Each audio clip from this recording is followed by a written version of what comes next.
ॐ अमृतोपस्तरणमसि स्वाहा अमृतापिधानमसि स्वाहा ॐ सत्यं यशः श्रीर्महिषी श्रयतां स्वाहा हस्तप्रक्षालनं वामहस्ते जलग्रहणम् ॐ वाङ्मास्य अस्तु ॐ असो मे प्राणोऽस्तु ॐ अक्षरो मे चक्षुरस्तु ॐ कर्णयोर्मे श्रोत्रमस्तु ॐ बाहुर्मे बलमस्तु ॐ उरोर्मा ओजोऽस्तु ॐ अरिष्टानि लिङ्गानि पुंस्तन्वामे सहसन्तु अतिस्वस्तिः प्रार्थनोपासनां च ॐ विश्वानि देव सवितर्दुरितानि परासुव यदभद्रं तान्न आसुव ॐ हिरण्यगर्भा ताग्रे जाता पतिरेको आसीत् सदाधार पृथिवीं द्यामुतिमा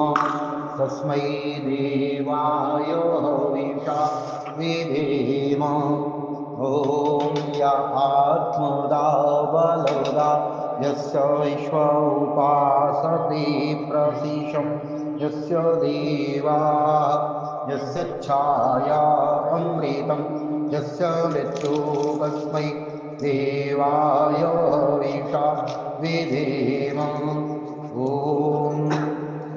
प्रणतो निमिषतो माहित्वैकयद्राजा जगतो बभूव जयिषे अस्य विपदस्य दुष्पदा तस्मै देवाय हविषा विधेम ॐ द्यौरुग्रा पृथिवी च दृढा येन स्वास्तवितं येन नाता यो अन्तरिक्षे रजसो विमाना तस्मै देवाय हविषा विधेम ॐ प्रजापतेन त्वरिता निन्यो विश्वा जातानि परिता बभूव यत्कामास्तेजोमस्तन्नो अस्तु वयं स्यामुपतयो रयीणाम् ॐ स नो बन्धुर्जनिता सविधाता रामानि वेद वनानि विश्वा यत्र देवानन्दितुमानुषाणास्ति तावन्न धीरयन्त ॐ अग्नेन यसुपथारायि अस्मान् विश्वानि देव वैनानि विद्वान् युयोर्यस्मज्जोराणमेन नमो विधेम। हे सब प्रजा के स्वामी परमात्मा, हे सब प्रजा के स्वामी परमात्मा, आपसे भिन्न दूसरा कोई, आपसे भिन्न दूसरा कोई उन इन सब उत्पन्न हुए जड़ चेतनादिकों को नहीं तिरस्कार करता है, अर्थात आप सर्वोपरि हैं। जिस जिस पदार्थ की कामना वाले हम लोग आपका आश्रय लेवें और वांछा करें उस उसकी कामना हमारी सिद्ध होवे जिससे हम लोग धनैश्वर्य के स्वामी होवे। ओम भूर्भुवः स्वाहा ओम भूर्भुवः स्वः ओम नाभिर्देवी वरुणावस्यास्ति पृथिवीरेव यजानि वृष्टिग्निमन्नादमन्ना ध्यायादधि ओमुद्बुद्धस्वाग्ने प्रदिजाग्रे त्वमिष्टापूर्वे संसृजेथामयम् च अस्मिन् सदस्ति अध्युत्तरस्मिन् विश्वे देवा यजमानश्च सीदत ॐ अयं तो इदम् आत्मा जातवेदस्तेने यस्वरस्वजेद्वर्धया चास्मान् प्रजया पशुभिर्ब्रह्मोर्जुषि नान्नाद्येन समे दयो स्वाहा ॐ तन्त्वा शतघृतैर्बोधयोतादिति अस्मिन् अव्याजोतन स्वाहायमेदन्नमः ॐ सुसमिद्धाय शोचिषि घृतं तीव्रं जोतन अग्नये जातो वीरसे स्वाहायमेयावीक्षेदन्नमः ॐ तन्त्वा समिद्धेरं गिरो घृतेन वर्धयामसि प्रियच्छोचाय विष्णो स्वाहायङ्गिरसीदन्नमः ॐ अयं तो इदमात्मा जातो वेदस्तेने यस्वरदस्वजेद्धोर्धया चास्मान् प्रजया पशुभिर्ब्रह्मोर्जुषि नान्नाद्येन समे दयो स्वाहा ॐ अयं तो इदमात्मा वेदस्तेनेस्वरदस्वजेद्धोर्धया चास्मान् प्रजया पशुभिर्ब्रह्मोर्जुषि नान्नाद्येन समे दयो स्वाहायम् अयं तो इदमात्मा स्वजेद्धोर्धय चास्मान् प्रजया पशुभिर्ब्रह्मोर्जुषीणान्नाद्येन समेधयो स्वाहायम् ॐ अयं तो इदमात्मा जातो वेदस्तेने यस्वरदस्वजेद्धोर्धया चास्मान् प्रजया पशुभिर्ब्रह्मोर्जुषि नान्नाद्येन समेधयो स्वाहायम् ॐ अयं तो इदमात्मा यस्वरदस्वजेद्धोर्धया चास्मान् प्रजया पशुभिर्ब्रह्मोर्जुषि नान्नाद्येन समे दयो स्वाहा ॐ अदितेनु मन्यस्व ॐ हनुमतेनु मन्यस्व ॐ सरस्वत्यनु मन्यस्व ॐ देवो सविता प्रसुवैद्यं यज्ञपतिं वदाय दिव्यो गन्धर्वा वेदो भूकेतं नापुना वाचस्पतिर्वादं नाम स्वदतु ॐ अग्नये स्वाहा ब्रह्मेदन्नमः ॐ सोमाय स्वाहा ॐ सोमाय नमः ॐ व्यापदे स्वाहा व्यापदे नमः ॐ इन्द्राय स्वाहा इन्द्राय नमः ॐ अग्निर्ज्योतिर्ज्योतिरग्निः स्वाहा ॐ अग्निर्वर्चो ज्योतिर्वर्चा स्वाहा ॐ स्वाहा ॐ सयुर्देवेन सौमित्रा सयोरात्रेन्द्रो वत्याजुषा अग्निर्वेदो स्वाहा ॐ सूर्यो ज्योतिर्ज्योतिः सूर्या स्वाहा ॐ सूर्यो वर्चो ज्योतिर्वर्चा स्वाहा ॐ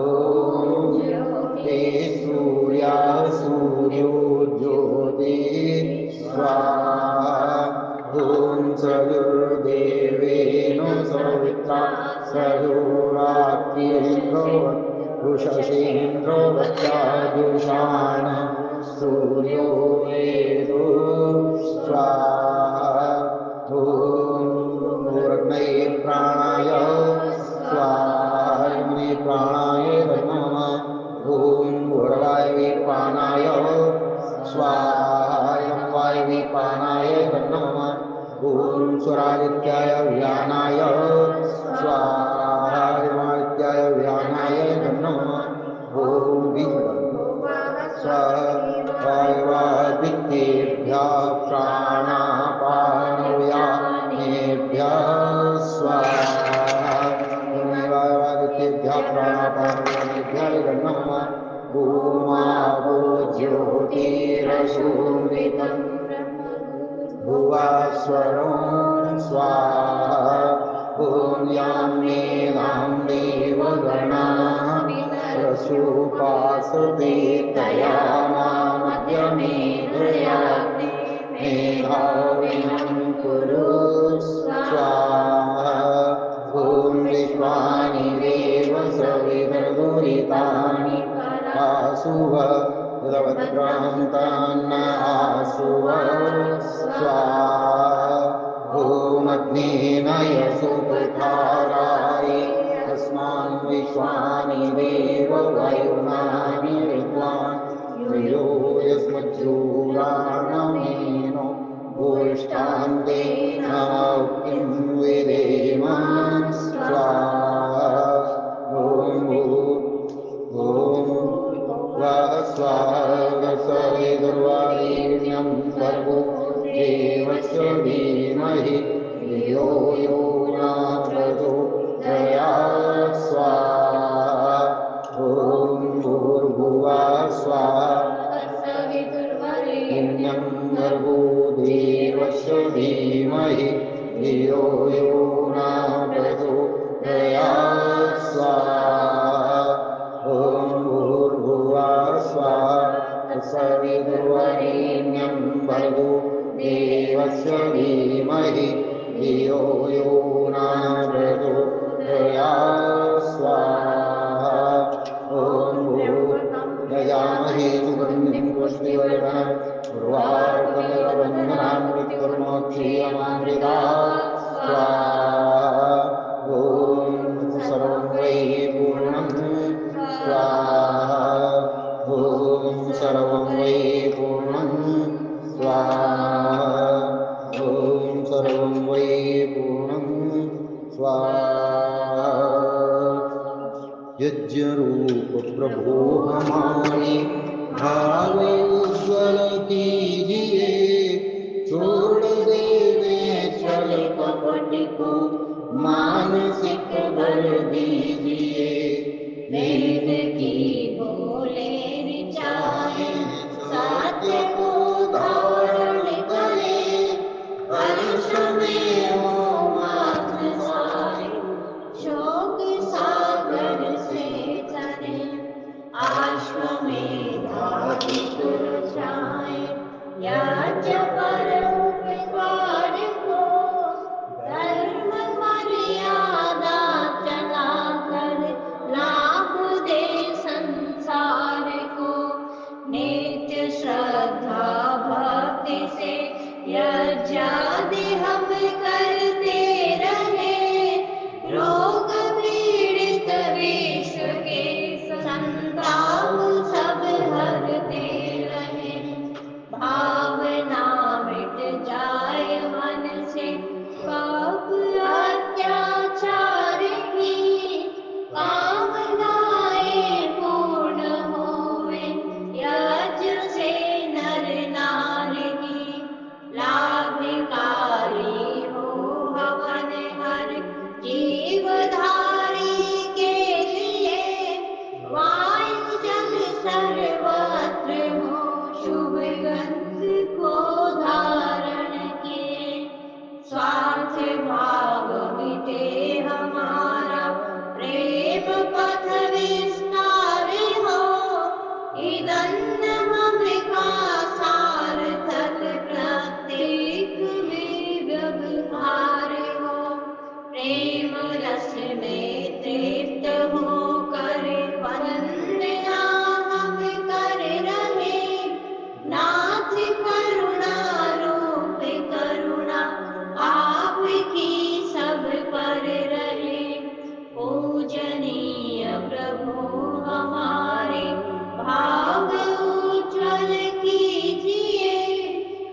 कोटि को मानसिक बल दीजिए प्रभु, आत्मिक बल दीजिए।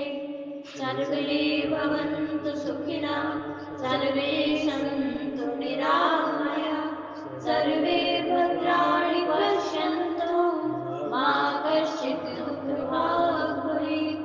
सबका भला करो भगवान, सब पर कृपा करो भगवान, सबको दो बुद्धि का ज्ञान, सबका सब विधि हो कल्याण। हे ईश सब सुखी हो, कोई न हो दुखारी, सब हो निरोग भगवन, धन धान्य के भंडारी। सब भद्र भाव देखे संसार के दुख दुखिया न कोई होवे, सृष्टि में प्राणधारी। हे ईश सब सुखी हो, कोई न हो दुखारी, सब हो निरोग भगवन, धन धान्य के भंडारी।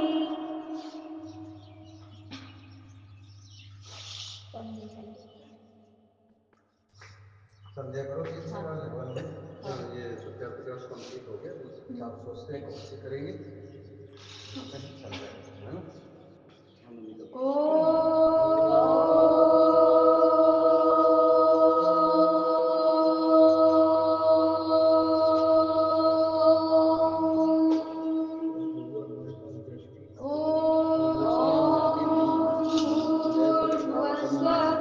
तत्सवितुर्वरेण्यं भर्गो देवस्य धीमहि धियो यो नः प्रचोदयात्। ॐ शन्नो देवी रविष्टय आपो भवन्तु पीतये, शय्यो रविश्रवन्तु नः। ॐ वाक्वा ॐ प्राण ॐ चक्षु ॐ श्रोत्रम् ॐ नाभिः ॐ हृदयम् ॐ कण्ठः ॐ शिरः ॐ बाहुभ्यां यशोबलम् ॐ करतलकरपृष्ठे ॐ भुः पुनातु शिरसि ॐ भुवः पुनातु नेत्रयोः ॐ स्वः पुनातु कण्ठे ॐ महः पुनातु हृदये ॐ जनः पुनातु नाभ्याम् ॐ तपः पुनातु पादयोः ॐ सत्यं पुनातु पुनः शिरसि ॐ खं ब्रह्म पुनातु सर्वत्र ॐ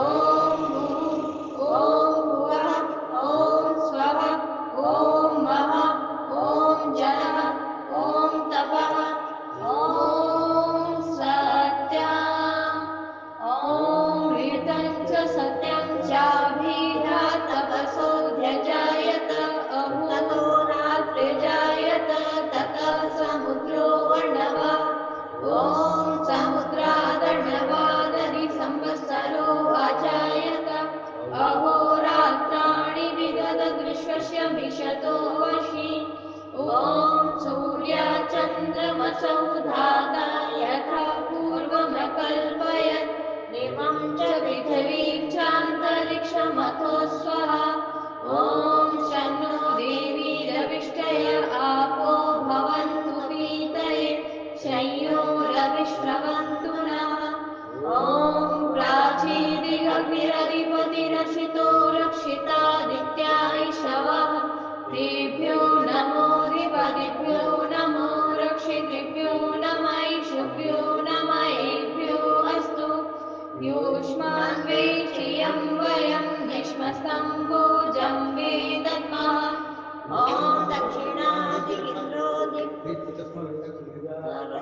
रक्षिता पितरैषवः तेभ्यो नमोऽधिपतिभ्यो नमो रक्षितृभ्यो नमैषुभ्यो नमयेभ्यो अस्तु। योऽस्मान्वेष्टियं वयं दिक्ष्मस्तम्भोजं वेदद्मः। ॐ प्रतीचि दिक्वरुणो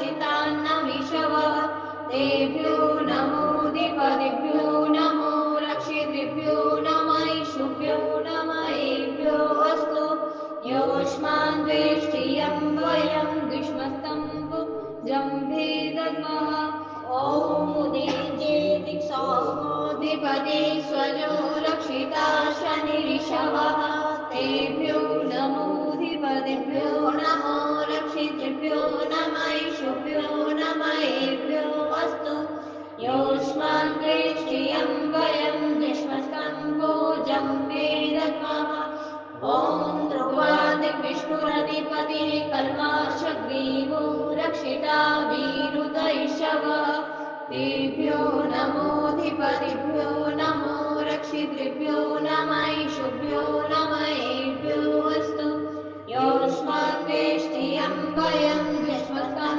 भोजम्भे दद्मः ऊर्ध्वादिबृहस्पतिरधिपति चन्द्रो रक्षिता वर्षमिषवः तेभ्यो नमोऽधिपतिभ्यो नमो रक्षितृभ्यो नमः ईशुभ्यो नमः अस्तु योऽस्मान् वेष्टियं वयं दृश्मस्तं भोजम्भे दद्मः वयं तमसस्परिस्वः पश्यन्त उत्तरं देवं देवत्रा सूर्यमगन्ज्योतिरुत्तमम् ऊर्ध्वं जातवेदसं देवं वहन्ति केतवः दृशे विश्वाय सूर्यम् ॐ चित्रं देवानामुदिगादनीकं चक्षुर्मित्रस्य वरुणस्याग्नेः आप्राद्यावा पृथिवी अन्तरिक्षं सूर्य आत्मा जगतस्तस्तु षश्च स्वाहा ॐ तच्चक्षुर्देवहितं पुरस्तात् शुक्रमुच्चरत् पश्येम शरदा शतं जीवेम शरदा शतं शृणुयाम शरदा शतं प्रब्रवाम शरदा शतमदीनास्याम शरदा शतं भूयश्च शरदा शतात् ॐ भूर्भुवः स्वः तत्सवितुर्वरेण्यं भर्गो देवस्य धीमहि धियो यो नः प्रचोदयात् हे ईश्वर दयानिधे भवत्कृपयानेन जपोपासनादिकर्मणा धर्मार्थकाममोक्षाणां सद्यः सिद्धिर्भवेन्नः ॐ नमः शम्भवाय च मयो भवाय च नमः शङ्कराय च मयस्कराय च नमः शिवाय च शिवतराय च ॐ शान्ति शान्ति शान्ति ॐ देव शान्तिरन्तरिक्षं शान्ति पृथिवी शान्तिरापः शान्तिरोषधयः शान्ति वनस्पतयः शान्तिर्विश्वे देवाः शान्तिर्ब्रह्म शान्ति सर्वं शान्ति शान्तिरेव शान्ति सामा शान्तिरेधि ॐ शान्ति शान्ति शान्ति ॐ जो बोले सो अभय वैदिक धर्म की जय। मर्यादा पुरुषोत्तम श्री रामचंद्र जी की जय हो। योगीराज श्री कृष्ण चंद्र जी की जय हो। ब्रह्म महर्षि गुरु वीरजानंद जी की जय हो। युग प्रवर्तक महर्षि दयानंद जी की जय हो। क्रांतिकारी स्वामी श्रद्धानंद जी की जय हो। अमर शहीदों की जय हो। भारत माता की जय हो। गौ माता की जय हो। संसार के श्रेष्ठ पुरुषों की जय हो। संसार की साध्वी महिलाओं की जय हो। वेद की ज्योति जलती रहेगी। नहीं। कर्मयोगिनी श्रीमती विद्यावती जी की जय हो। भाव योगिनी श्रीमती मोहन कुंवर बाई जी की जय हो। वेद की ज्योति जलती रहेगी। यज्ञ की ज्योति जलती रहेगी। ओम का झंडा ऊंचा रहेगा। आर्य समाज अमर रहे। वैदिक ध्वनि ओ